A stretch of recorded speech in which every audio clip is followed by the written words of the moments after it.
Em nome do Pai, do Filho e do Espírito Santo. Amém.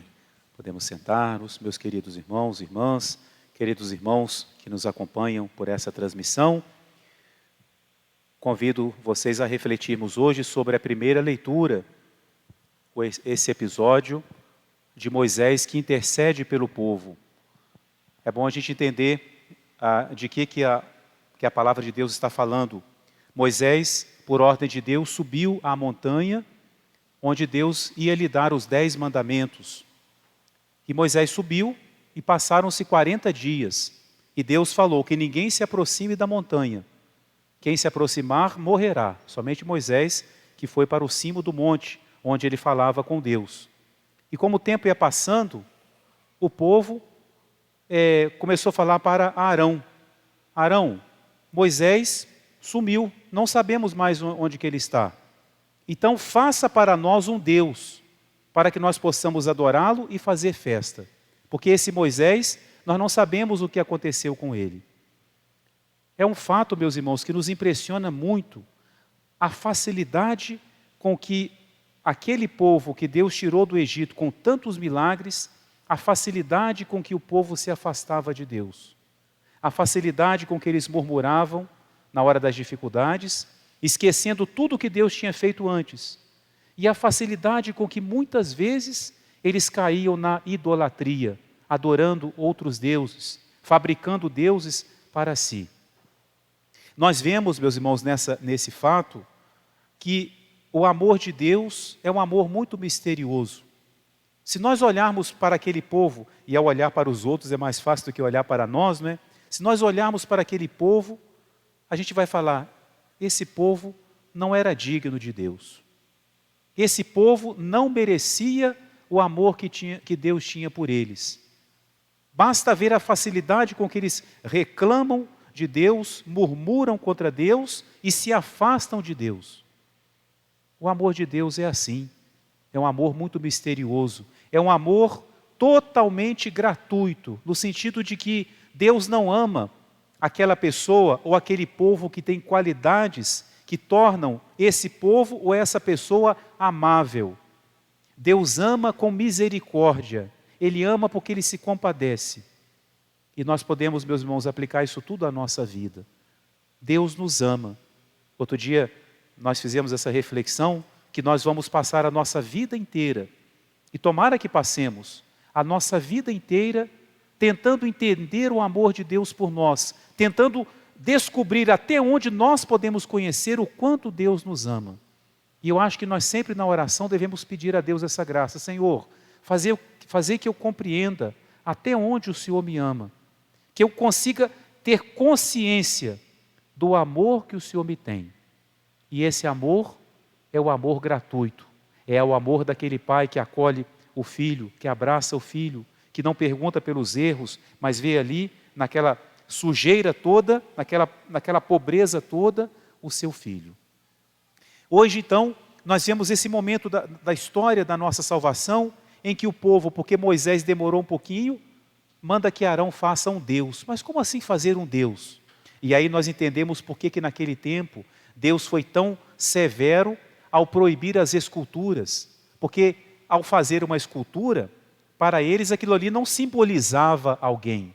Mas ao fazer a escultura, aquilo se tornava uma pessoa, se tornava uma divindade. Então ao fazer aquele bezerro, eles diziam que aquele bronze ali era um Deus. E adoravam aquele bronze.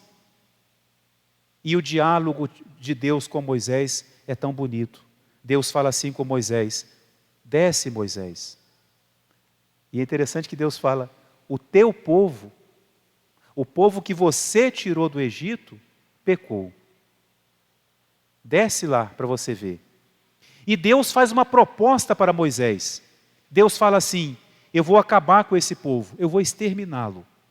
Mas de você, eu te darei um novo povo.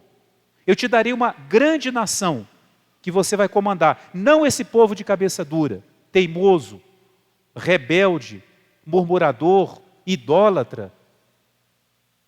Aí Moisés responde para Deus, Senhor, que se aplaque a tua ira.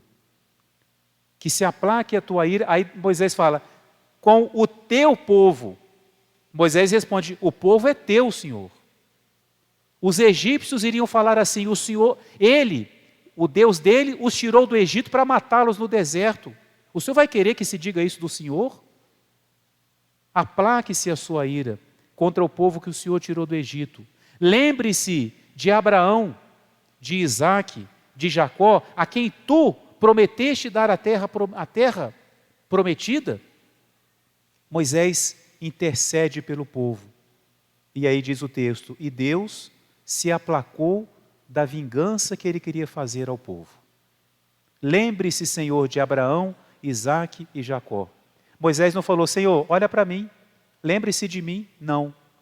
Ele evocou os grandes patriarcas que se caracterizaram pela sua fidelidade a Deus. Nós vemos, meus irmãos, o amor misterioso também que Moisés tinha por aquele povo. Moisés, desde que recebeu a missão de conduzir o povo, a sua vida foi um contínuo sofrimento. Um contínuo sofrimento por causa da rebelião do povo. Ele não vai entrar na terra prometida por causa do povo. Ele duvidou por causa da pressão que o povo fez com ele. Mas mesmo assim, Moisés amava o seu povo. Moisés é uma imagem de nosso Senhor Jesus Cristo. Se Moisés tinha amor por aquele povo que ele tirou do Egito, Jesus tem um amor muito maior pelo novo povo, que somos nós, que ele tira da escravidão. E na cruz, Jesus faz a mesma coisa. Ele pede por nós. Ele fala ao Pai: Pai, perdoa-lhes, eles não sabem o que fazem. O Pai podia falar para Jesus na cruz: eu vou exterminar todos que estão te condenando. Eu vou exterminar todos os que te rejeitaram. Jesus fala como Moisés: Pai, perdoa-lhes, eles não sabem o que fazem. Dizer isso, meus irmãos, indica uma misericórdia muito grande. Porque às vezes, quando a gente resolve perdoar, a gente sempre quer insistir: olha, você está errado, hein? Você sabe que está errado, mas eu vou te perdoar. Nosso Senhor faz o contrário. Ele fala: Pai, perdoa-lhes, porque eles não sabem o que fazem. Ao dizer isso, Jesus quer tirar a culpa do povo. Então, Moisés é uma figura do que Jesus fez por nós. Que nós possamos aprender, meus irmãos, com essa história, o quanto Deus nos ama, o amor incondicional que Deus tem por nós, não está condicionado com as nossas boas obras, com as nossas qualidades, mas é um amor que vai além disso. É claro que Deus espera de nós as nossas boas obras, é claro que Ele espera de nós a nossa fidelidade, mas o amor dele é maior do que isso. É um amor que vai além disso. Mesmo quando nós erramos, Ele não deixa de nos amar e sempre quer nos dar uma nova oportunidade. E aprendamos também com esse povo infiel, né, a pedir a Deus a graça da fidelidade. Quantas vezes nós também podemos criar para nós os nossos ídolos? O que é um ídolo? É um falso Deus. Tudo aquilo que nós colocamos em nossa vida e que toma o espaço de Deus ou nos impede de ir para Deus, termina sendo também um falso Deus, um ídolo, algo que termina sendo um obstáculo para que nos aproximemos de Deus. Que a nossa quaresma nos conduza a uma fidelidade maior a Deus, nos conduza a conhecer cada vez mais e sabendo que vamos passar a vida nesse conhecimento, conhecer o quanto Deus nos ama e que a quaresma nos leva também a reconhecer esse amor de Deus com uma grande gratidão em nosso coração. Fomos salvos pela graça de Deus, fomos salvos pela súplica de Jesus para alcançar para nós o perdão. Em nome do Pai, e do Filho e do Espírito Santo. Amém.